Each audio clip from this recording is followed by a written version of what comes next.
In the year 2016, 37,461 people were killed nationwide because of vehicle accidents.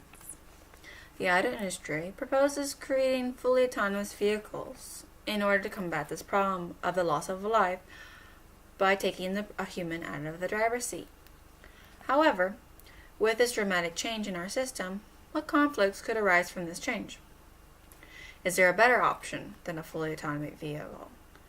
It's not a simple solution to just have a fully autonomous vehicle. For example, let's say that you are driving down a residential area and a child runs out in front of your car. You now have no control of your vehicle. Your vehicle gets to make the judgment of what will happen. Through its programming and training, the vehicle determines what to do. With the technological field expanding, we should not allow our cars to be fully autonomic, but semi-autonomic. So what does an autonomous vehicle mean? It is a vehicle that is run on algorithms, programs, GPS, artificial intelligence, and sensors. So with these vehicles, ethics will need to be ironed out. The government will need to be involved in helping to create ethical programming for these vehicles. According to Joshua Green in Our Driverless Dilemma, there right now are two types of programming available. One is called utilitarian, which is based off of the value of somebody, the greater good. Whoever is more valuable will survive or have less damage. And passenger programming, where the passenger comes first. The vehicle will protect the passenger at all costs. After this issue is ironed out, the laws and regulations will need to be changed or adapted. If someone dies, is injured, or there is property damage occurring because of the vehicle, who is liable for the vehicle? The human is not in control of the vehicle anymore, so now who is responsible? In McBride's article, The Ethics of Driverless Cars, humans now are relegated to being a mere object inside the vehicle, not a fellow communicator. However, for semi-automatic vehicles, you are considered part of the driving experience. The communication is between the car and the human being, as well as the technology around it. So none of those issues will have to be decided. If anything, the government will have to make minor adjustments or additives to the existing regulations. Another facet of a fully autonomous vehicle is its logistics. Our current infrastructure will need to be drastically changed. The roads will need to be mapped and sent to this database called a smart grid. The smart grid will in turn communicate to your car about which road it should take. In McBride's article, the roads, which are called smart roads, surrounding infrastructure will need to have the same technology that the cars do in order to communicate to the car effectively. With the semi-automatic, though, our current infrastructure doesn't have to change. It will need maybe a little bit of the smart grid to make ease of visibility. But in the same way we use GPS, it can be used. All in all, the price tag and the workload for a semi-automatic is substantially less than for a fully autonomous vehicle. Now, to create a fully autonomous vehicle car, you also have to realize that it needs to make decisions. But a car is made of algorithms and artificial intelligence. It doesn't come pre-programmed with how to make a decision with every single situation. So the car must be trained.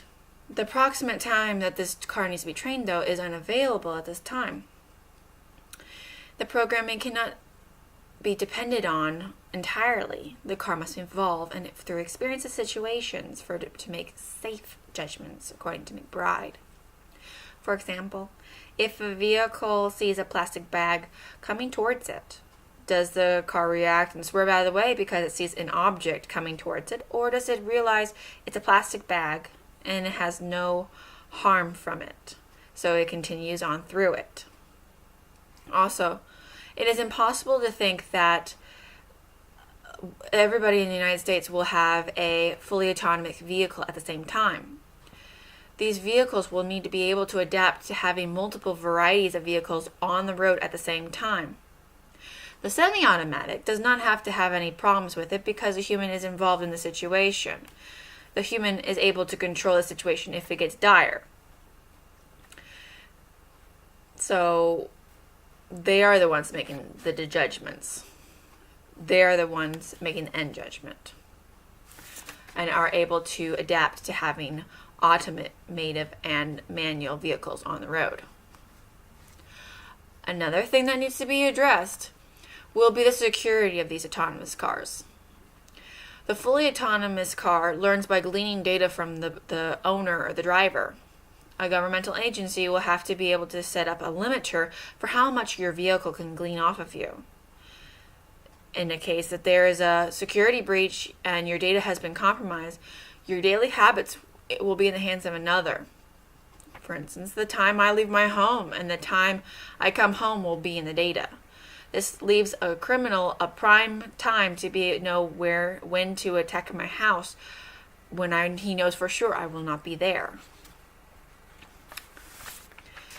One good thing about an atomic vehicle is that for one person, it was the case of being able to be back in the driver's seat.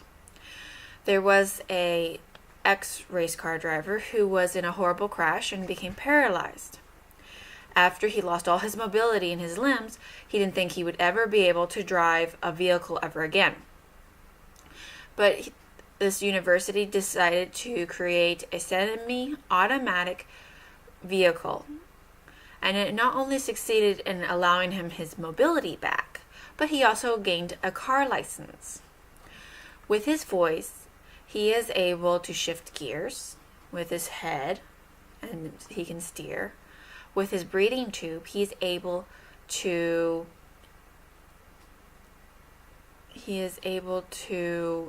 accelerate or deaccelerate.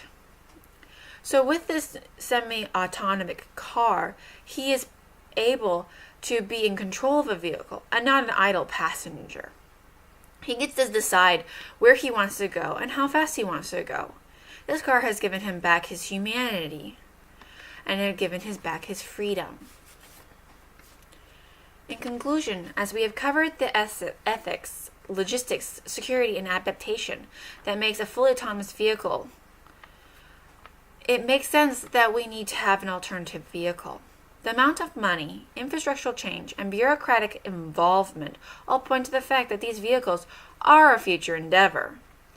The technology that the fully autonomous vehicles require has not been created or deemed reliable as of yet.